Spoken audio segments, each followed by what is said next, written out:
Eh, Hemos considerado a Cristo y hemos mirado a nuestro precioso Salvador. Y hace dos domingos, un domingo anterior, miramos acerca de nuestro Señor Jesucristo y cómo Natanael hablaba y se expresó a Cristo como mi rey, eres el rey de Israel. Y habíamos considerado lo que representaba eso brevemente. Pero considerando profundamente esa gran verdad y considerando cómo el Evangelio de Juan presenta a Cristo y habíamos hecho una mención de Cristo como Rey, he considerado hoy centrarme nuevamente en ello y quisiera que vayamos al Salmo 110.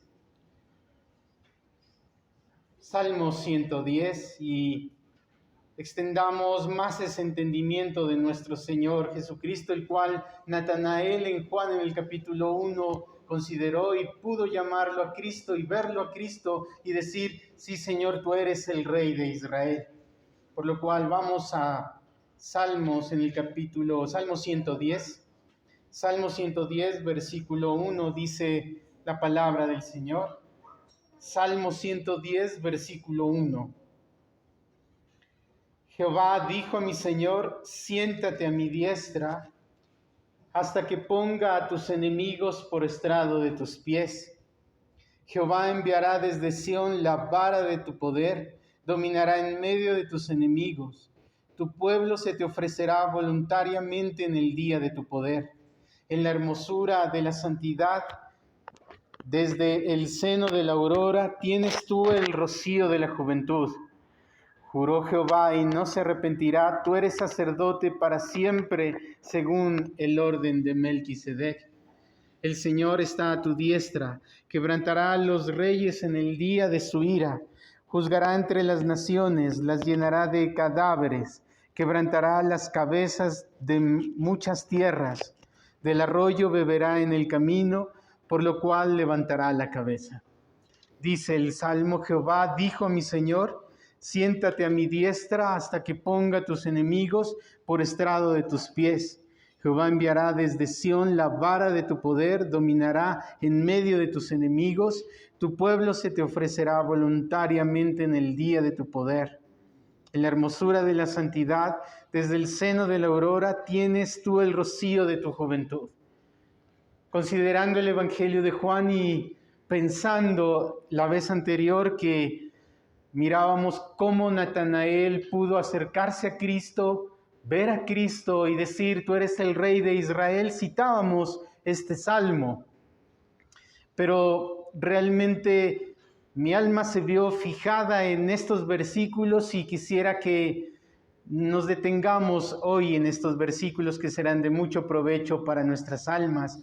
Y cuando miramos este salmo, todos los salmos tienen un encabezado.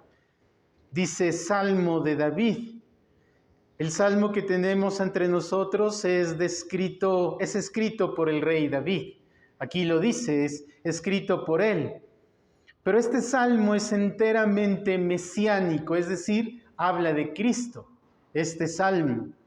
Y la grandeza y la belleza de Cristo y el señorío de Cristo es puesto muy en alto en estos versículos de este salmo.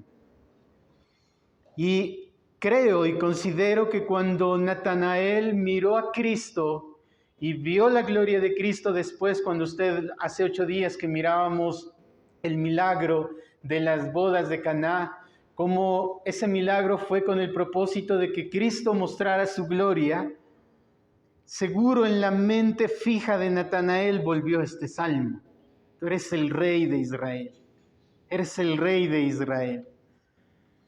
Este salmo, y como muchos de los salmos que David escribió, muchos de ellos hablan de David, y él los escribió relatando su experiencia con el Señor.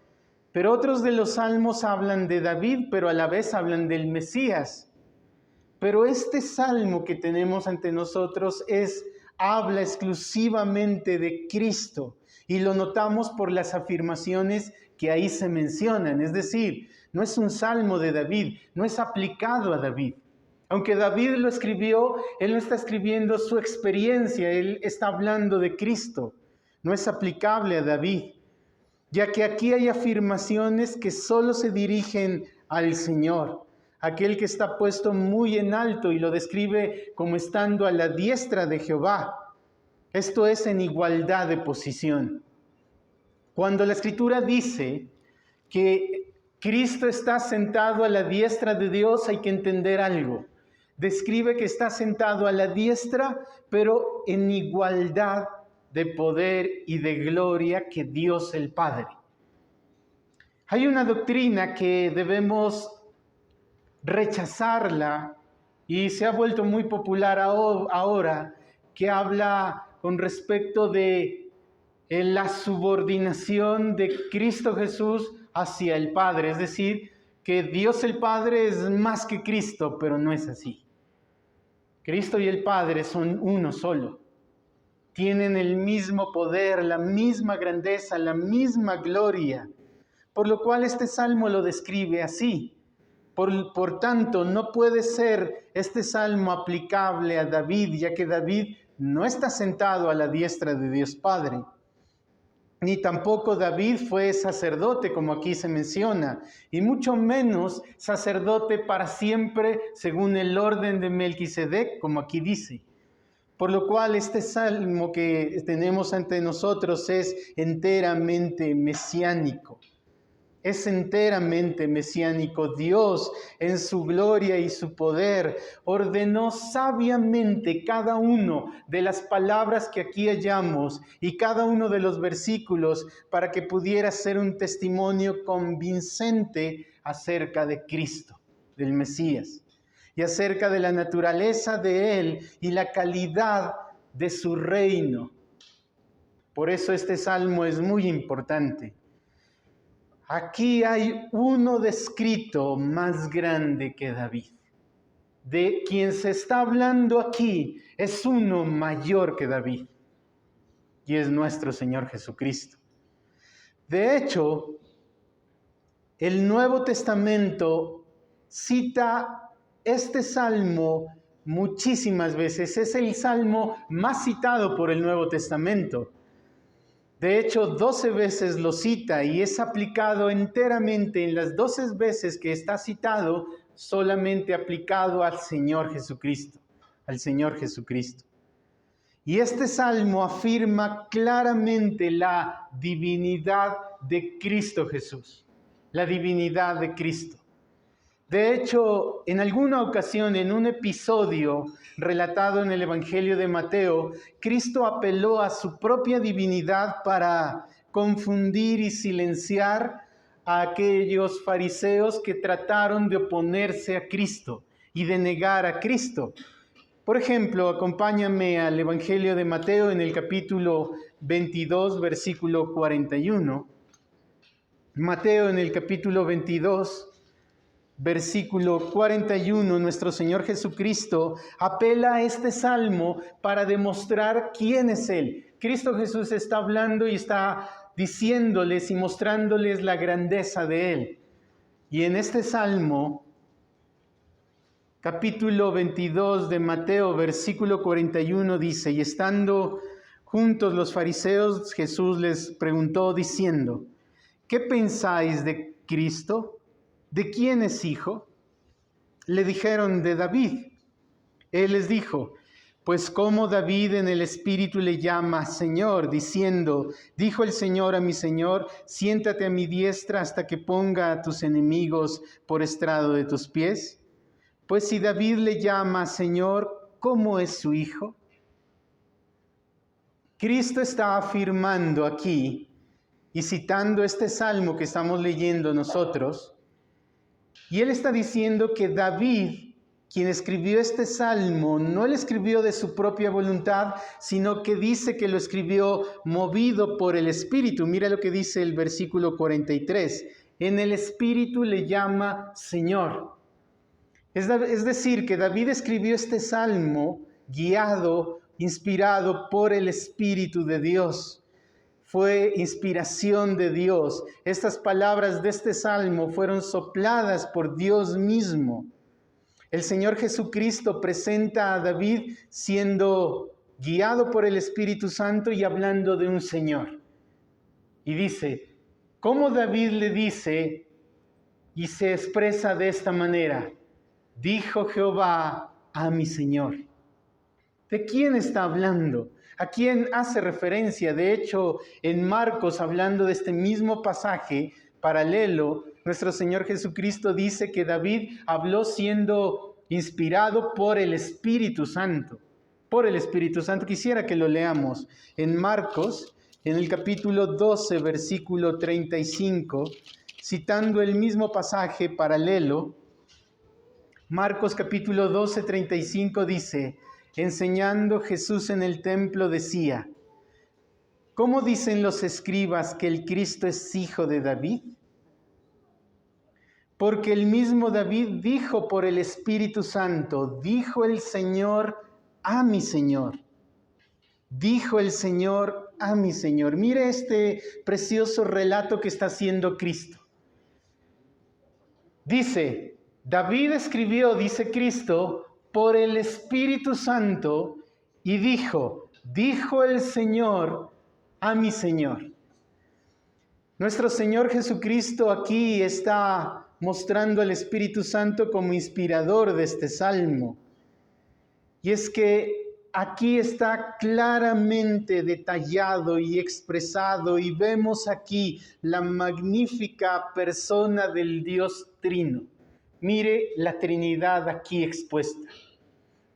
El Espíritu Santo inspirando a David, y David hablando y diciendo, dijo el Señor. ¿De cuál Señor está hablando? De Jehová Dios, Dios el Padre. Y dice, dijo Dios el Padre, en otras palabras, a mi Señor. ¿A quién está hablando? A Cristo Jesús. A Cristo Jesús. Que se sepa entonces cuando leemos este salmo que Cristo es verdadero Dios. Cristo es perfectamente Dios. Y eso es lo que hemos estado mirando en Juan. Cristo es Dios. Él es perfectamente Dios, porque David, siendo el hombre más grande de la tierra en aquel entonces, no había otro Señor en la tierra superior a Él, no había otro Rey superior a Él, pero más sin embargo Él dice, hay uno mayor que yo, mi Señor. Dijo el Señor a mi Señor, a mi Señor. Cristo es verdaderamente, completamente y perfectamente Dios, pero a la vez es perfectamente hombre. El Verbo era con Dios y era Dios. Pero Pablo llama a Cristo como Dios manifestado en carne. Él es, como lo llama el profeta Isaías en el capítulo 9, lo llama Dios fuerte. Dios fuerte. Pablo mismo vuelve y se expresa del Señor Jesucristo y lo llama el gran Dios y nuestro Salvador Jesucristo. Pablo mismo también se refiere a Cristo como Dios sobre todas las cosas, bendito por los siglos. Volvamos al Salmo 110, por lo cual hoy quisiera centrarme en 3 puntos con respecto a este Salmo. Quisiera que miremos la coronación del rey que está aquí descrita, pero también quisiera que contemplemos las características de los súbditos que aquí se mencionan. Y en tercer lugar, quisiera que con base en este precioso salmo hagamos unas reflexiones. Vamos al Salmo 110, versículo 1, y contemplemos la coronación de Cristo como Rey. Jehová dijo a mi Señor, siéntate a mi diestra hasta que ponga a tus enemigos por estrado de tus pies. ¿Qué está sucediendo aquí? Aquí hay algo glorioso. Aquí hay un acontecimiento precioso y el más grande acontecimiento que ha sucedido en la eternidad de Dios, en la eternidad de Él. Aquí está la primera persona de la Trinidad, Dios el Padre, y se dirige a la segunda persona de la Trinidad, Dios el Hijo, y le dice y lo llama y le está diciendo, mire las palabras con que se refiere, siéntate a mi diestra hasta que ponga a tus enemigos por estrado de tus pies. Aquí tenemos aquel precioso acontecimiento que sucedió antes de la fundación del mundo, en el cual Dios está coronando a Cristo Jesús como Señor. Y mira cómo David se expresa: dijo Jehová a mi Señor. Y la palabra que él está usando aquí es la palabra Adón. Y esta es una palabra muy importante y especial. Es una palabra que describe al soberano sobre todas las cosas. Esta palabra Adón quiere decir aquel que es el más grande, el más alto, el soberano, el que tiene el más grande autoridad, poder y señorío. Esa es la palabra Adón que usa aquí. Por lo cual David está diciendo: dijo Jehová Dios al soberano, al más grande, al más poderoso: siéntate a mi diestra. Aquí Dios el Padre está coronando a Cristo Jesús como Rey, como Señor. Como Rey y Señor. El señorío de Cristo es manifiesto aquí en este salmo, en aquel episodio que, mire, ocurrió antes de la fundación del mundo. ¿Cuándo ocurrió esto? ¿Cuándo Dios hizo estas palabras? Lo hizo en ese plan de Dios, en ese precioso plan que Dios concertó con Cristo y lo coronó como Señor y como Rey. Dios mismo, a quien Dios, a Cristo Jesús, delegó todo poder y autoridad que se nombra sobre todas las cosas. Y eso lo dice Filipenses.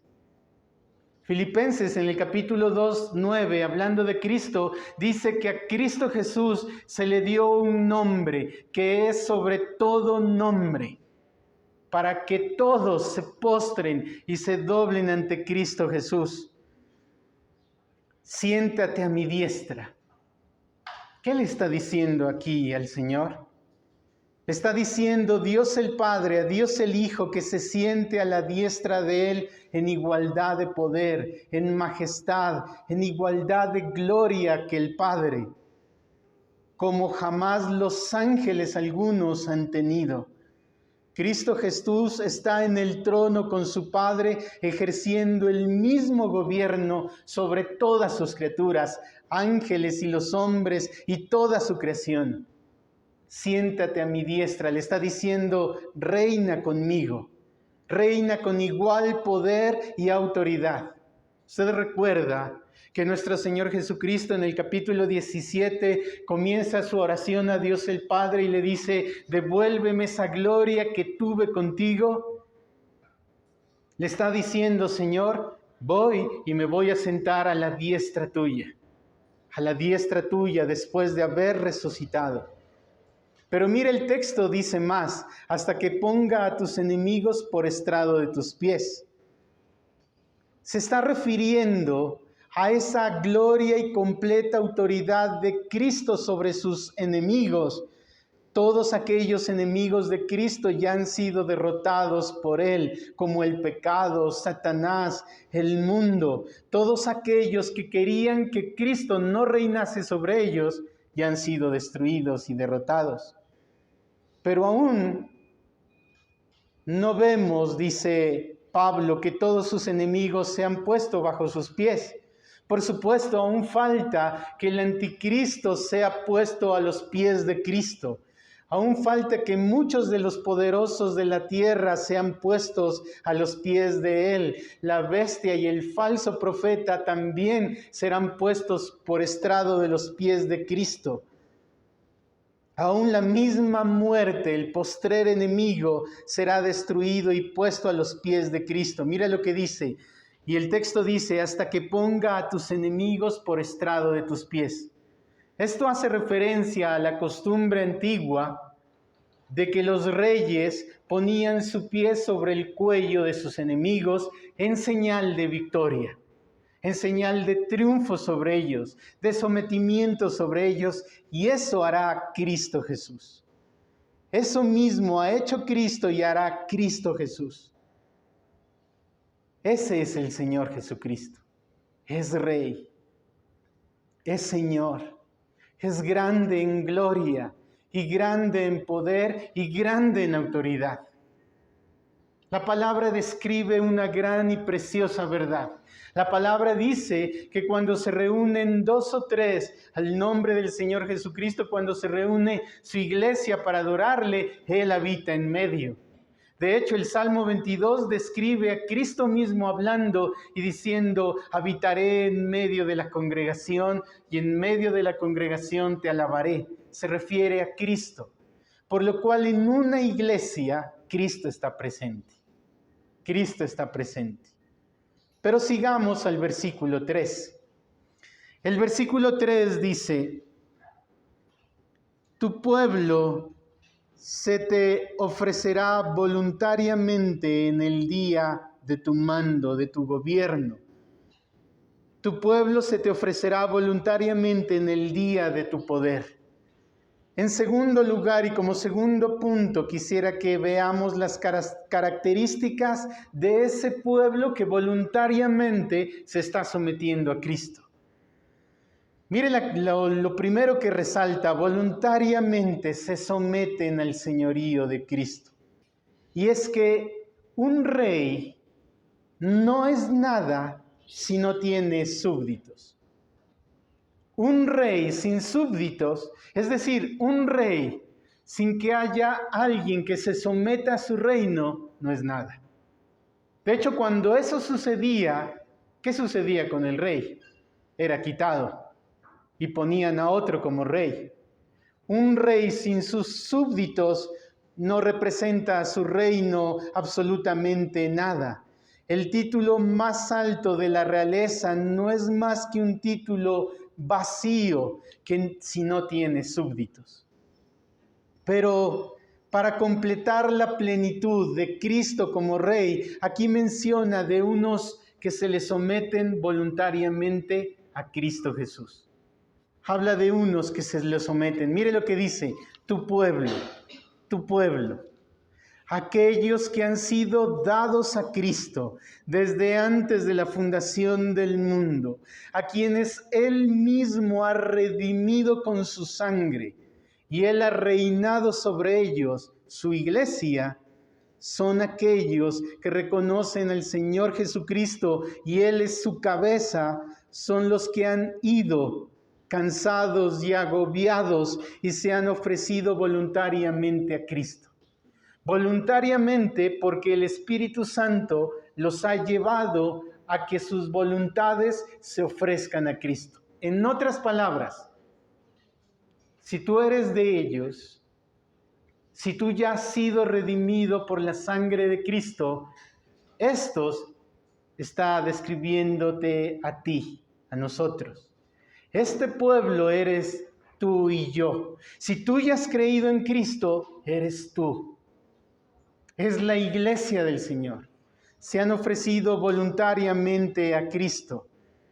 Aquellos que han ido a Cristo, aquellos a quienes han llevado el yugo de Cristo, el cual es ligero y liviano, quienes son testigos directos de Cristo, quienes son dignos porque han amado más a Cristo que a sus propias vidas, a sus esposos, a sus esposas, a sus hijos, a sus bienes, quienes han aborrecido hasta su propia alma, han tomado a Cristo y han seguido al Señor, quienes han guardado las palabras del Señor y se han unido por la fe a Cristo, son aquellos que se ofrecen voluntariamente a Él. Está hablando de los redimidos. Está hablando de los redimidos del Señor. Pero mire una característica de ellos muy importante, porque dice: tu pueblo se te ofrecerá voluntariamente. Vuelvo a repetir, es su iglesia. Son los redimidos del Señor. Pero quisiera describir una característica que aquí menciona de estos que se han ofrecido voluntariamente a Cristo. Mira lo que dice el versículo 3. En la hermosura de la santidad. Tu pueblo se te ofrecerá voluntariamente en el día de tu poder, en la hermosura de tu santidad. Así es apreciado el pueblo del Señor, en la hermosura de la santidad. Es un pueblo santo. Es un pueblo santo.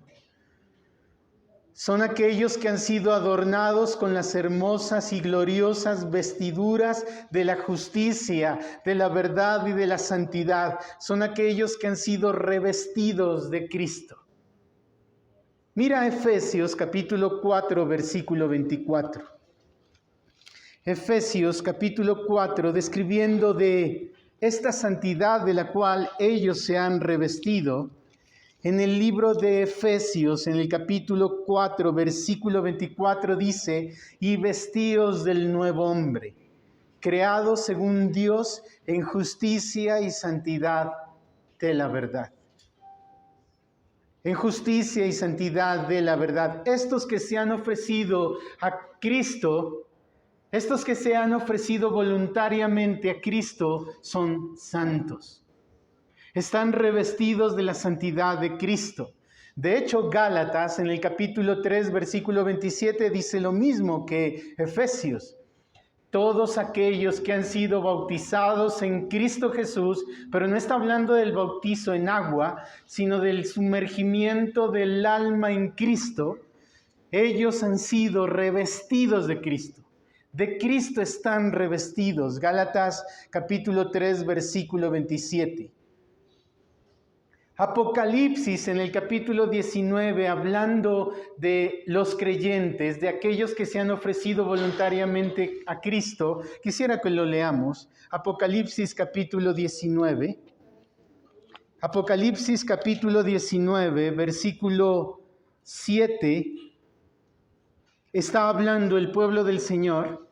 Y dice: gocémonos y alegrémosle y démosle gloria, porque han llegado las bodas del Cordero, y a la esposa se ha preparado, y se le ha concedido que se vista de lino fino, limpio y resplandeciente, porque el lino fino es las acciones justas de los santos.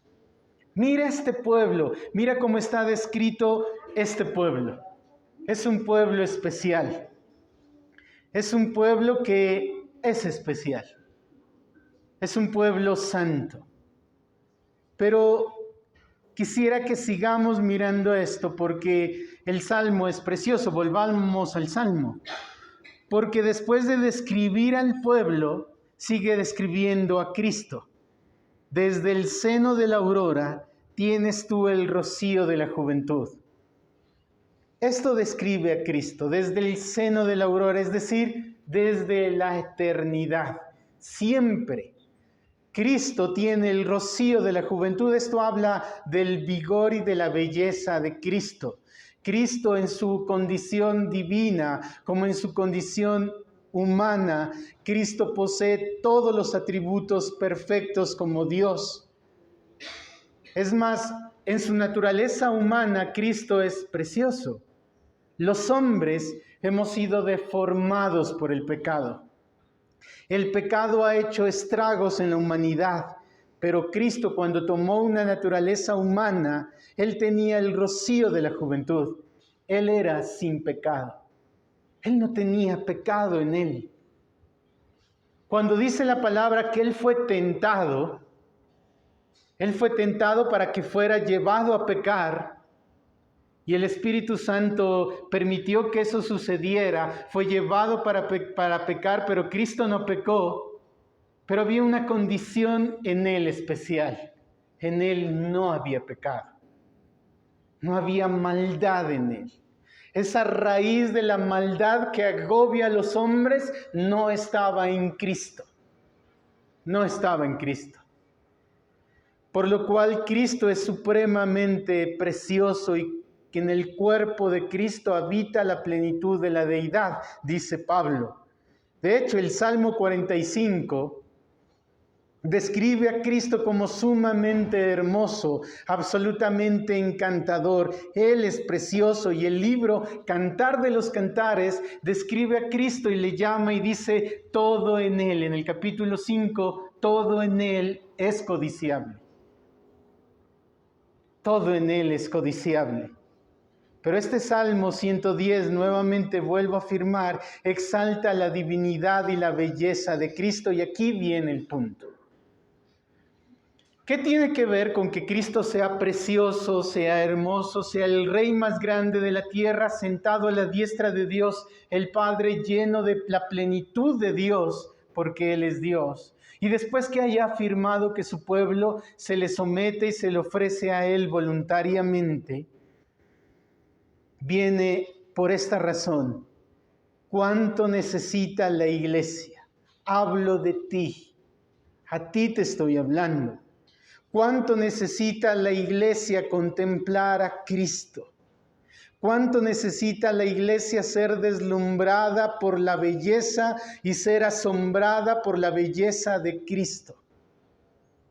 ¿Cuánto la gloria de Cristo y la imagen de Cristo debe ser lo suficientemente clara en nuestras almas? ¿Cuánto daño le ha hecho aquel, entre comillas, evangelio, ese falso evangelio que no habla de Cristo, el cual no lleva a la exhortación que Pablo, o más bien el escritor del libro de Hebreos en el capítulo 12, versículo 1, dice: puestos los ojos en Jesús. Puestos los ojos en Jesús. Pero tristemente la iglesia no ha atendido esa exhortación. De hecho, han hecho lo que Pablo les advierte que no haga en Romanos capítulo 12, verso 2, el cual él dice que no debemos amoldarnos a este mundo. El mundo ha llenado, y cuando me refiero a mundo, me refiero al espíritu que se mueve en él. Es decir, todas las cosas, los procesos, los modos de vida, los modos de pensar, las costumbres, las tradiciones, los hábitos, los valores, los patrones que este mundo maneja. No que están en la palabra, sino que este mundo los tiene en gran estima y por ello se mueve. ¿Cuánto daño ha hecho al creyente el amoldarse a este mundo? ¿Cuánto daño le ha hecho a la iglesia amoldarse a este mundo? Que el mundo esté dentro de sus corazones y se han amoldado a esa forma de vivir y de actuar conforme al mundo. ¿Cuánto daño le ha hecho? ¿Por qué? Porque llegan a la iglesia y pretenden relacionarse con este rey conforme a como ellos creen que se debe relacionar, aprendido en el mundo y no conforme a Cristo. Y no conforme a Cristo. Cuando la iglesia pierde de vista a Cristo, lo pierde todo. Es decir, ¿cómo se relacionan con Cristo? Van a la iglesia porque creen que yendo a la iglesia, Cristo les va a solucionar sus problemas. Porque creen que yendo a la iglesia, Cristo va a mejorar su condición económica. Porque creen que yendo a la iglesia, tal vez Cristo va a solucionar el problema de las dificultades que han tenido por el producto de sus pecados en sus matrimonios.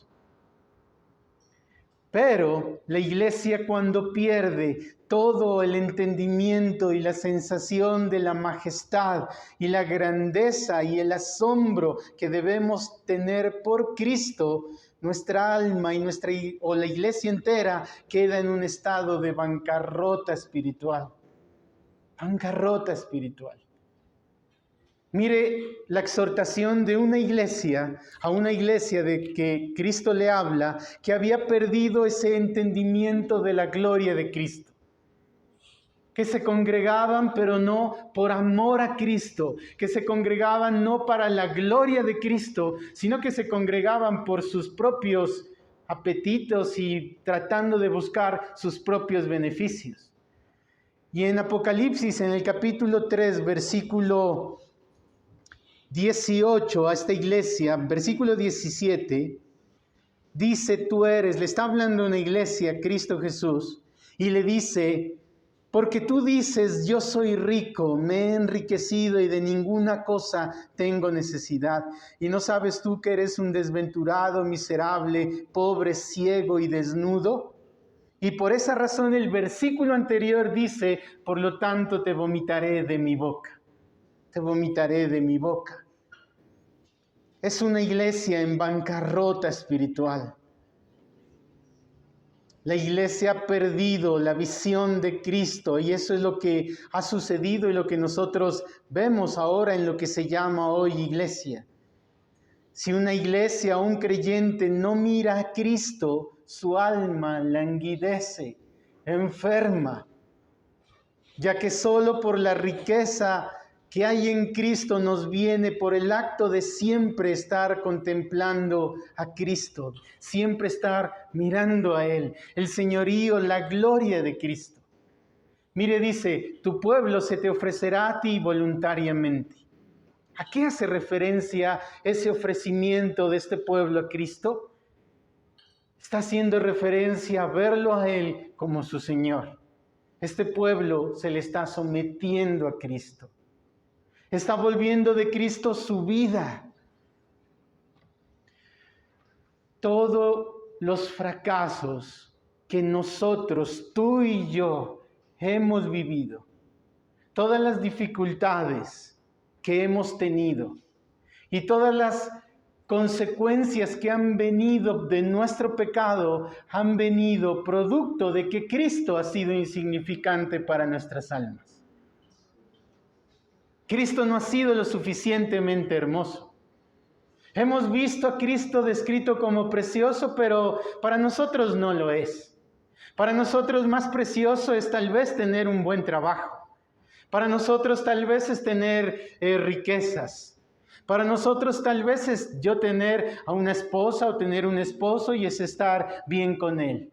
Desde que tenga eso, el resto no vale nada. Por lo cual Cristo no es lo suficientemente precioso. Volvamos a Efesios capítulo 4, verso 15.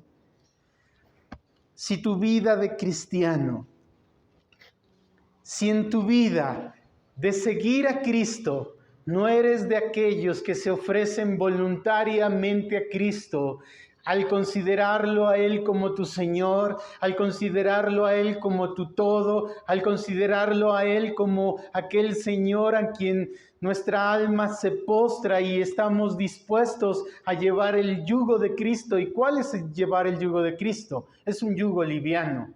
Si me amáis, guardad mis mandamientos, dijo Él.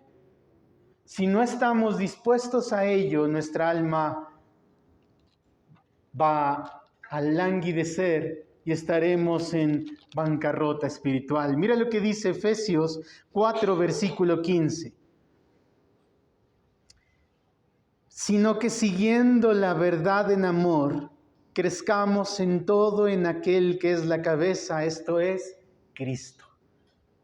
Siguiendo la verdad, es decir, su palabra, crezcamos en amor unos con otros y en amor a Cristo.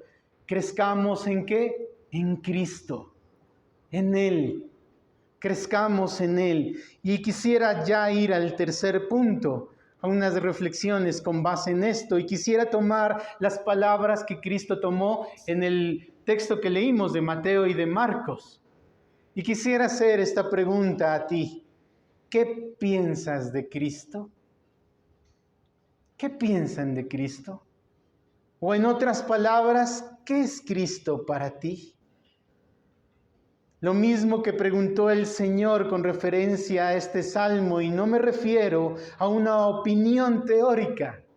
No me refiero que des un concepto intelectual de Cristo, sino a la percepción correcta de Cristo en tu corazón.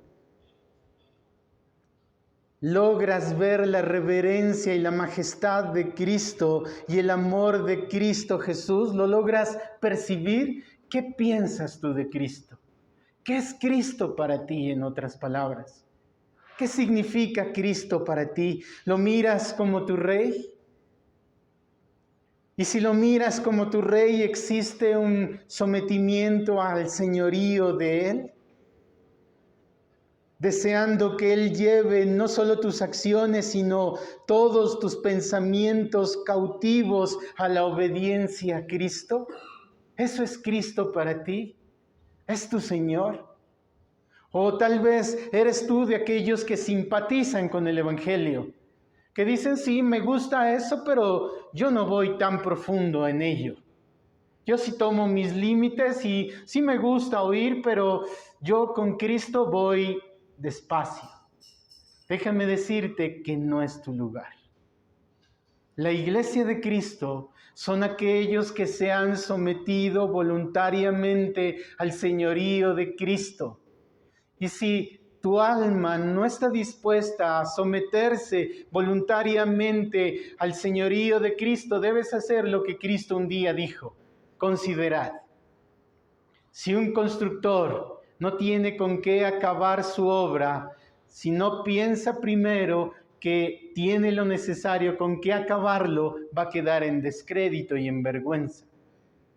Por lo cual, si tú consideras que no deseas seguir a Cristo, que no deseas someterte al señorío de Él, que no deseas someter toda tu voluntad al gobierno de Cristo, déjame decirte que no es la iglesia tu lugar.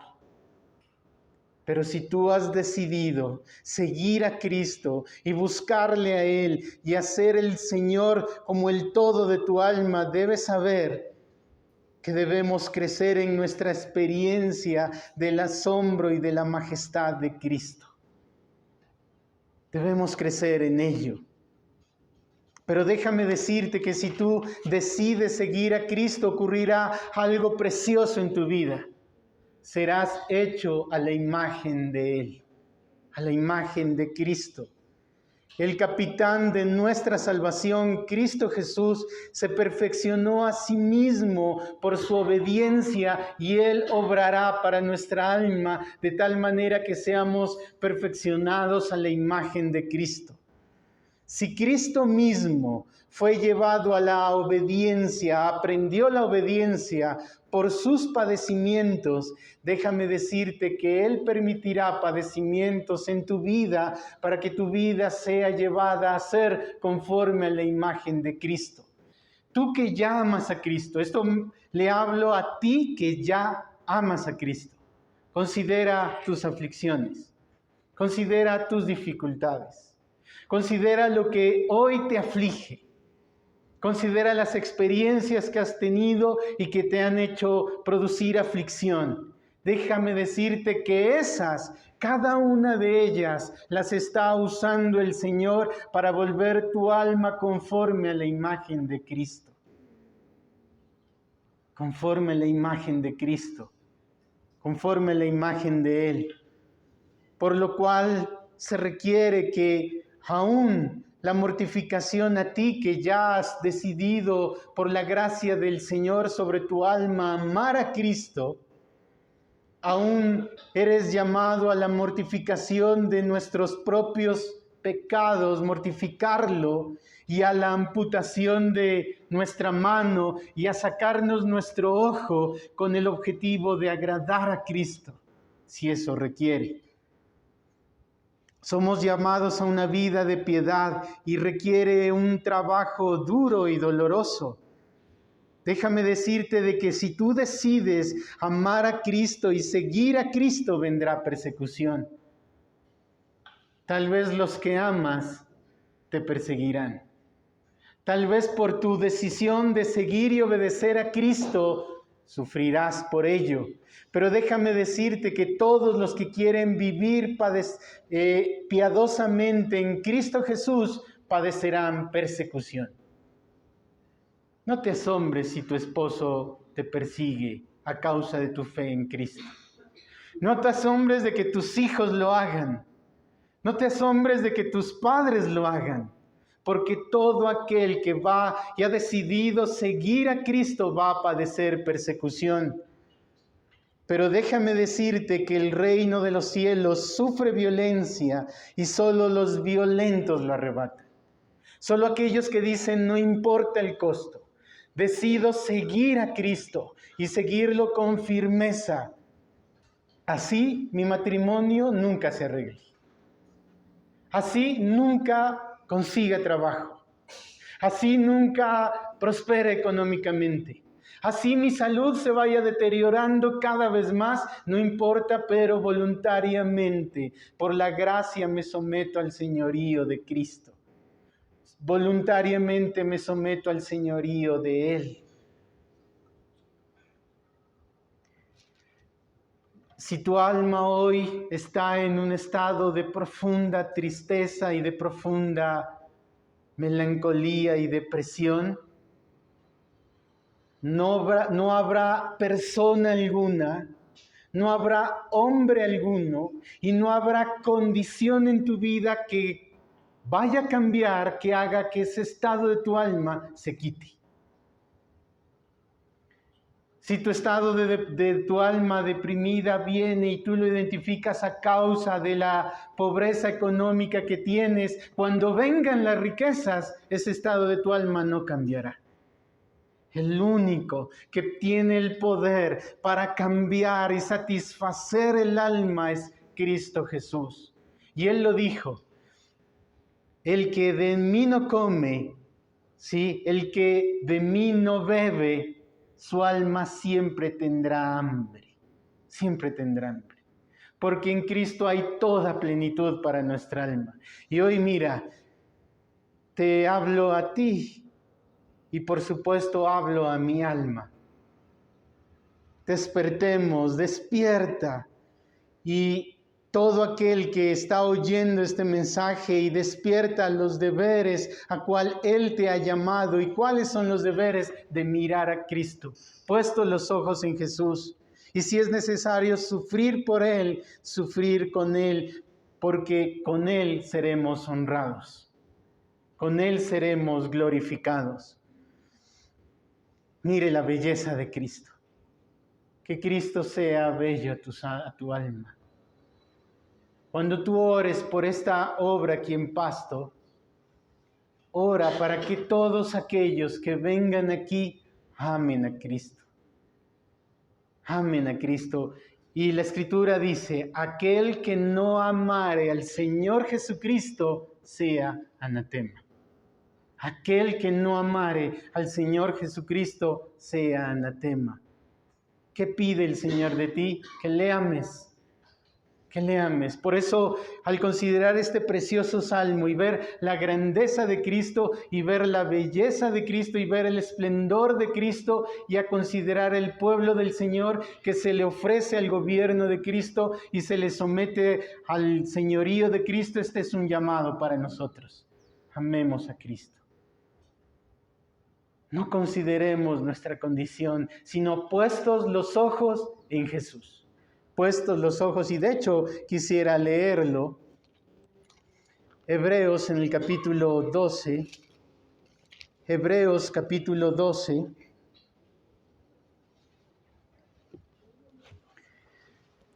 verso 1 y versículo 2, y con esto termino. Hebreos capítulo 12, versículo 1, versículo 2, niños, ¿cuándo será el tiempo de que ustedes sigan a Cristo? Ya han oído el Evangelio. Sigan a Cristo. Sepan que los impedimentos que les retienen a ir a Cristo, que los lleva a pensar y no ir a Él, es su pecado. Y ese pecado les condenará. ¿Qué saben ustedes, niños, que al salir de aquí su alma no perezca y mueran? El hecho de ser niños no los va a guardar. Por lo cual miren a Cristo, contemplen la belleza de Cristo y corran a Él para salvación. Mire lo que dice capítulo 12 de Hebreos, versículo 1 y versículo 2. Por tanto, nosotros teniendo alrededor nuestro tan grande nube de testigos, despojémonos de todo peso y de pecado que nos asedia. Examinémonos a nosotros mismos, identifiquemos el pecado y despojémonos, dice, y corramos con paciencia la carrera que tenemos por delante, puestos los ojos en Jesús, el autor y consumador de la fe. Puestos los ojos en Jesús. Puestos los ojos en Jesús. ¿Por qué nos pide poner los ojos en Jesús y no en algo aquí en la tierra? Porque no hay nadie tan hermoso y precioso y digno como Él. Por eso dice, puestos los ojos en Jesús. Oremos al Señor.